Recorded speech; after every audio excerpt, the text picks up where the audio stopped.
পশ্চিমবঙ্গে কলকাতায় কি অঘটন ঘটিল, সেই ঘটনায় সারা বিশ্ব কাঁপিয়ে দিল। হাইরে পাষাণ মানুষ বুঝি আজও আছে এই দুনিয়ায়।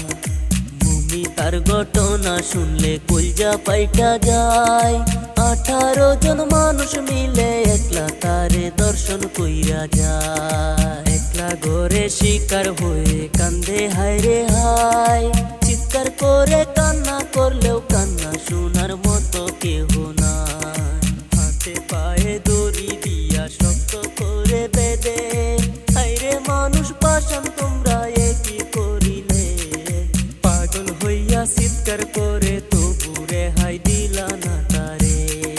ডক্টরেরই রিপোর্ট মতো জানা যে গেল, শরীরেতে 113 টাকা মুড়ি